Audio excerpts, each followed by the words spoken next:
Welcome to the run-up. It's an abbreviated run-up. It is a quick hit run-up edition as Atlanta United heads to New England to face the Revolution in Foxborough at Gillette Stadium. My name's Jason Longshore. Kelly Francis will be back with us next week. Let's jump into this a little bit. Atlanta United coming in off of the loss to Philadelphia. Great first half, bad second half. New England comes in off of a win over DC on an own goal from Brendan Hines-Ike. Only 5 chances created in that one. It wasn't exactly thrilling soccer out of the New England Revolution, but they get a win. It was thrilling soccer for Atlanta United, at least for 45, 55 minutes, and they lost 3-0. That's the beautiful thing about this game. Sometimes the maddening thing, sometimes the crazy thing, sometimes the thing that makes us want to bang our heads against the wall. But that's why we keep coming back, isn't it? Atlanta United comes in with Brooks Lennon returning to training this week. How is he going to look if he gets the start? We'll just have to wait and see for the lineups that will be posted around 6 o'clock. Kickoff is set for 7:08. The game will be televised on the CW69 in Atlanta. It'll also be on atlutd.com/live in the Atlanta area. The game will be broadcast on radio with myself and Mike Conti on Star 94. That's 94.1 FM in Atlanta, or on your radio dial. You can also listen on the Odyssey app or the Atlanta United app. Lots of ways to consume the game tonight. Here's some things to look for in the match tonight. What kind of a formation/shape is New England going to be in? I don't know. Bruce Arena has a team that is very tactically flexible. A lot of that is down to the talent he has at his disposal in the attack. Gustavo Bo, Carlos Gil, 2 of the best players in Major League Soccer, and 2 players who can play a variety of positions within the same game plan. Gustavo Bo last week functioned far more as a number 9, even as a target forward at times, playing next to Adam Buxa. He can also drop into the midfield and play as a number 10 or as a central attacking midfielder. He can even drift out wide from time to time. Carlos Gil functioned as a right winger last week against DC, but he is very prone to cutting inside on his left foot, playing as a number 10 even if he isn't staying in that central position. Carlos Gil gives this team a lot of flexibility. He's one of the best chance creators in Major League Soccer. He's one of the best players on the dribble. Carlos Gil is an incredible, incredible talent, and Atlanta United will have to be very careful in dealing with him tonight. So that tactical flexibility, and I thought Gabriel Heinze was dead on when he said this week that New England is a very orderly team. They're very organized. They play simple, which isn't an easy thing to do, and I don't think he was saying that in any way as a negative. They know exactly who they are. They know exactly what they can do, and they put players in the positions to do what they do best. That's a credit to Bruce Arena, who has been there and done that and won almost every trophy he can win as a manager. The other questions about New England on my end is they are incorporating some new faces. Traustason, the left winger from Iceland, he joined the team on April 19th, made his first start last week. How is he going to look as he gets more embedded into the group? One of the things about him that his teammates talked about all week was his work rate, also his ability to come inside. And that's what makes that 4-4-2 formation really difficult to deal with if you're Atlanta United, if that's the way New England shapes up here, because you have Carlos Gil on one side who can cut inside. You have Traustason on the other side who can cut inside. That's going to create some havoc for Santi Sosa, for other central midfielders like Ezequiel Barco, for Emerson Heineman. who picks up who? That's going to be a bit of a challenge for Atlanta United at times with this free-flowing New England Revolution side. Christian Mafla, the left back from Colombia, he is getting fit. He had an injury in preseason. Early in the week, he said he was around 75 to 80%. Is he going to end up being the left back for New England, or is it going to go back to DeJuan Jones, who played it primarily last year? Jones is a converted midfielder who has turned into a very good left back. Mafla's a player with a lot of experience in South America, a lot of experience in the Colombian First Division, who is expected to give you something different, a little more technical, and maybe a little bit more of a tactical fit at times for Bruce Arena's team. Center backs, we know who that will be, barring any changes or any injuries that have been undisclosed. Andrew Farrell, who is probably going to end up being the Revolution's all-time leader in appearances, in starts, and in minutes played by the end of this season. He'll be paired up with Henry Kessler. Two very good center backs. Solid in the air, solid defenders. Not two that really build up the play a whole lot out of the back. That will be an issue if Atlanta presses them. Also two who I think are not exactly fleet of foot, and I think Atlanta can get in behind them. That's going to be one of the subplots here, is can Atlanta exploit that lack of pace centrally with those two, with Matt Polster, who is a converted right back who's playing in the holding midfield for Bruce Arena this season, and probably Wilfred Kaptoum, one of the other new faces for the Revolution. He's a Barcelona, La Masia graduate, didn't break through with the Blaugrana, moved over to Real Betis, played a handful of games with Betis. He's got 15 games in La Liga in his career. Mostly has played out on loan in the second division in Spain before coming to New England. Very technical players you would expect with somebody coming out of La Masia. The Cameroonian is a player who should add another extra bit of quality to this New England team that has, in a lot of ways over the years, been known as a hardworking, a physical side, maybe not the most technical. With guys like Mafla, with guys like Kaptoum, with guys like Tristison, I think you're starting to see some changes in the way New England recruits talent. On the Atlanta side, what does the lineup look like? That's one of the biggest questions for the Five Stripes.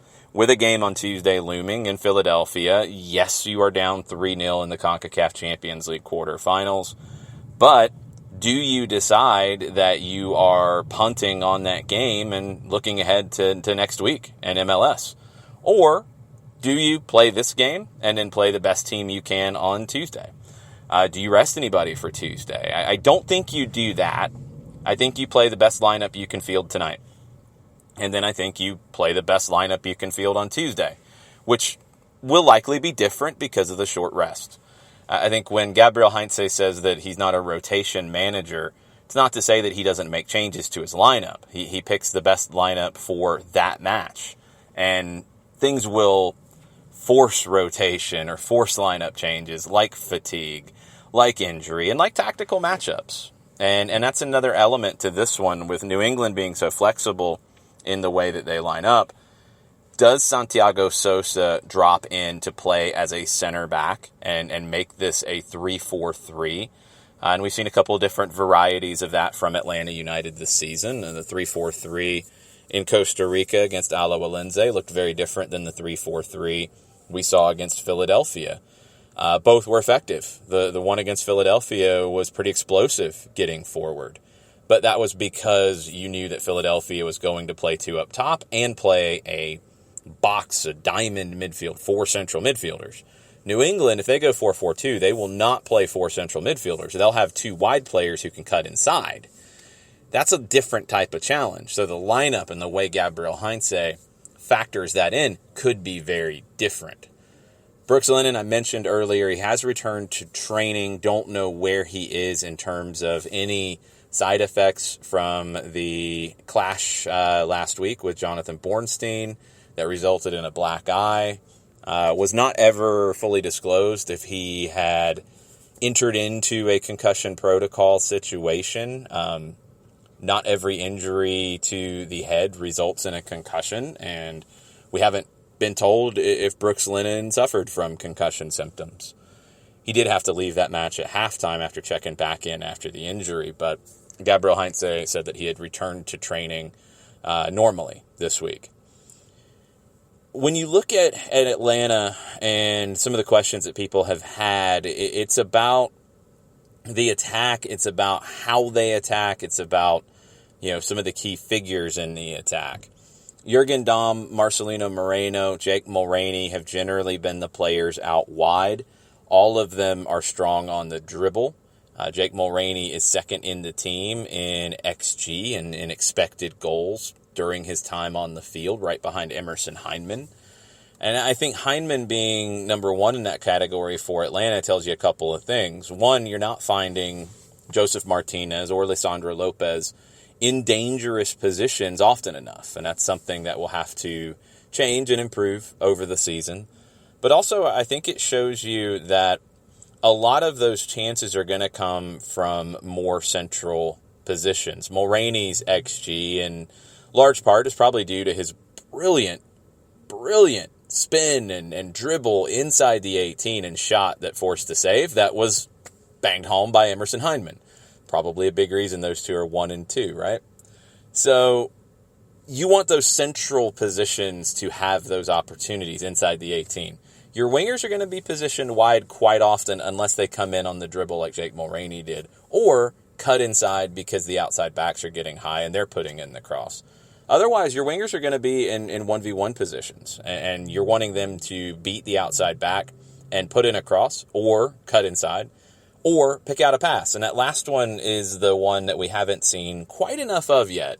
That little cutback, slipping it into a Hyndman or to a Barco on the run, cutting it back to the top of the 18, things like that. As you're getting this system fully implemented and adding new wrinkles and new layers to it week after week, I think that part will come. The chance creation has generally been pretty solid. I think Atlanta United can create better chances as they go, as they start to bring in more of those different elements in creating chances. The defense in the midfield has been great. The questions there going into tonight, does Alan Franco get a second consecutive start in all competitions? It'd be his first MLS start. He looked, I thought, very good in the CONCACAF Champions League match against Philadelphia. First game in a little while after coming over from Independiente, going through the quarantine to join an MLS team. He looked pretty sharp to me. A very aggressive player, very different kind of center back than Anton Walkes and Miles Robinson. And that correlation with the two of them, having somebody who is aggressive and having somebody like Robinson who's really good at cleaning things up, somebody like Walkes who is very calm, it's nice to have variety at your center back position, and Atlanta United has that with their top three. George Bello's been excellent on the left side. I think he's picking up new things tactically every week. Playing as a central midfielder in the match on Tuesday was incredibly impressive for such a young player to understand how his role was different and flourish in it. George Bello continues to surprise, and Bello's going to be a guy who will get an opportunity in Europe here at some point, and it could be coming very soon if he continues to develop as fast as he is.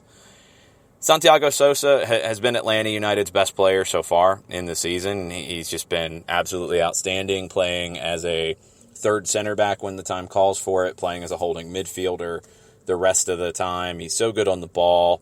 He's aggressive. He leads the team in fouls committed per match, which is a little surprising. He can get stuck into a tackle when he needs to, but he can hit that long diagonal pass to open the game up as well when he needs to do that. Santi Sosa is vital to this midfield, playing behind Emerson Hyndman and Ezequiel Barco. Barco had the man-of-the-match performance against Chicago. Emerson Hyndman has been very, very influential in a lot of ways that don't show up in a box score in his campaign this year. Hopefully you had a chance to hear Emerson on the Countdown to Kickoff show and get a little bit of insight into how his role is a little different and how he is adjusting to it. That's on Atlanta United's YouTube page. Myself and Mike Conti had a chance to speak to him this week.